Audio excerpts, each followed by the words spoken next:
ఉపాధ్యాయ దినోత్సవ శుభాకాంక్షలు. మరి మీ అందరి కోసం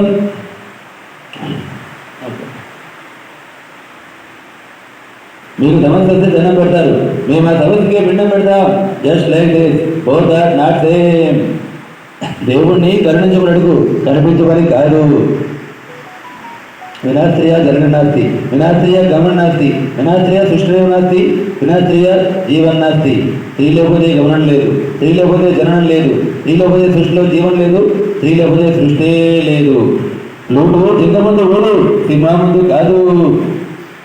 అలాగే ప్రభాస్ గారు బోనోరా ఓలో వసలు మంచి తగును. ఈ బండి చూసావా, నచ్చాల్సిన మరి చూసావా, చూపించిన ఇసుదించండి. నీ తర్వాత కూడా లేదు. రాయ్ రాయ్ రాయ్ హాస్పర్ అంది పునుగాక 12 வருஷமா சுத்தி சுத்தி வந்து கண்ணு முன்னாடி சத்தத்தை சுத்தே இருக்க நான் தான் குச்சி சுத்தே இருக்க. ప్రేమించుకున్న పెడితే కానీ రే వాళ్ళు చిన్నప్పుడు ప్రేమరా, చిన్నప్పుడు ప్రేమించుకున్నారా, అయినా ప్రేమించుకున్న పెడితే మనసు ఎలా వస్తుందా, ఆ బాధ నాకు మాత్రం తెలుసురా. అలాగే మెగాస్టార్ చిరంజీవి గారు ఈ రోజున ఇక్కడ రావడం చాలా ఆనందంగా ఉంది. త్యాగరాయ గాన సభ అంటే ఎంతోమంది కళాకారులు వేచేసి ఉన్న ఆ సభ మాట. మరి అలాంటి సభకి ఇక్కడ రావడం చాలా ఆనందంగా ఉంది. అలాగే నేరేల వేణుమాధవ్ గారి సన్నిధానంలో ఇంతటి గొప్ప పూజ గురుదేవుల మధ్య మేము ఉండడం చాలా ఆనందంగా ఉంది. ముందుగా అందరికీ కూడా ఉపాధ్యాయ దినోత్సవ శుభాకాంక్షలు. అలాగే మీ అందరి కోసం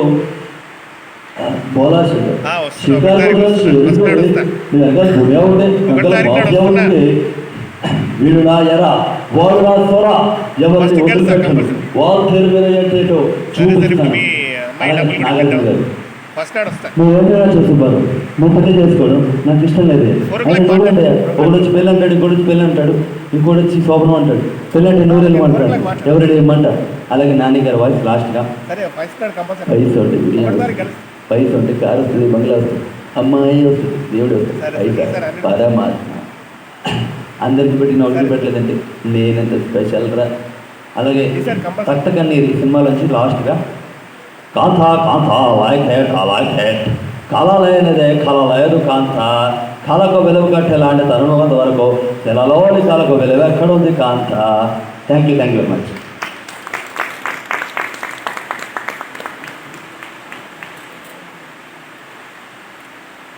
ఇమిటేషన్ ఈజ్ బిగ్గెస్ట్ ప్లెజర్. ఇక్కడికి వచ్చి సింగర్స్ పాట పాడిన, మైమ్ వాళ్ళు వచ్చి మైమ్ చేసిన, లేకపోతే ఒక నటుడిలాగా నటించిన, ఒక నటుని వాయిస్ని ఇమిటేట్ చేసిన, ఎవ్రీథింగ్ ఈజ్ ఇమిటేషన్. అంటే the world is full of imitations. పెద్ద కళాకారుని, చిన్న కళాకారులు, ఇంకా గొప్పవాళ్ళని, తర్వాత వాళ్ళు, ఇవన్నీ కూడా ఏ విధంగానంటే ఇమిటేట్ చేస్తూ ఉంటారు. అలాగా ప్రతిదీ ఇమిటేషన్ కింద వస్తుంది. అయితే ఇప్పుడు మీకు